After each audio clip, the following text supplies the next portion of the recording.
ഒരു സ്ത്രീയെ സംബന്ധിച്ച് ഒറ്റയ്ക്കൊരു വീട് വെക്കുക എന്ന് പറയുന്നത് അതൊരു ചെറിയ കാര്യമല്ല. അതൊരു വലിയ ഉത്തരവാദിത്തം തന്നെയാണ്. അങ്ങനെ ഞാൻ ഒറ്റയ്ക്ക് വെച്ച എൻ്റെ സ്വന്തം വീടാണിത്. 2007 മുതൽ 2019 വരേക്കും കിട്ടുന്ന ശമ്പളത്തിൽ നിന്ന് കുറേശ്ശെ പൈസ ഞാൻ എപ്പോഴും മാറ്റി വയ്ക്കാറുണ്ടായിരുന്നു. ഒരു രൂപ പോലും ഞാൻ വെറുതെ കളയുകയോ അല്ലെങ്കിൽ ധൂർത്തടിച്ച് കളയുകയോ അനാവശ്യമായിട്ട് ചിലവാക്കി കളയുകയോ ഒന്നും ചെയ്യത്തില്ലായിരുന്നു. എനിക്കൊരു വസ്തു വാങ്ങണം, വീട് വെക്കണം എന്നൊക്കെയുള്ള ആഗ്രഹം കൊണ്ട് എൻ്റെ ബഡ്ജറ്റിനകത്ത് ഒതുങ്ങുന്ന ഒരു വസ്തു എനിക്ക് 2019 വാങ്ങിക്കാൻ പറ്റി. പക്ഷെ ഒരിക്കലും വീട് വെക്കുംന്ന് ഞാൻ വിചാരിച്ചിട്ടുണ്ടായിരുന്നില്ല. പക്ഷെ എൻ്റെ വീടിൻ്റെ അടുത്തുള്ള റോയൽ ബിൽഡേഴ്സിലെ കുട്ടനങ്കിളാണ് എന്നോട് വന്ന് ചോദിക്കുന്നത്, "മോളെ ഞങ്ങള് വീട് വെച്ചോട്ടെ" എന്ന്. പക്ഷെ ഒരിക്കലും എനിക്ക് ആ സമയത്ത് വീട് വെക്കാൻ പറ്റുന്ന ഒരു സാമ്പത്തിക സ്ഥിതിയേ ആയിരുന്നില്ല.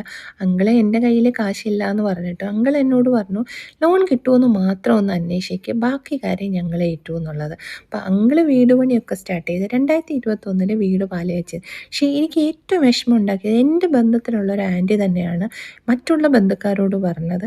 ആർക്കറിയാം ഈ വീടൊക്കെ എങ്ങനെയാ വെച്ചതെന്ന്. വല്ലവരെയൊക്കെ പറ്റിച്ചുണ്ടാക്കിയതായിരിക്കും. ആ പറഞ്ഞ ആൻറ്റിക്ക് വേണ്ടി എൻ്റെ രണ്ടാമത്തെ വീട് ഇതാ ഡെഡിക്കേറ്റ് ചെയ്യുന്നു.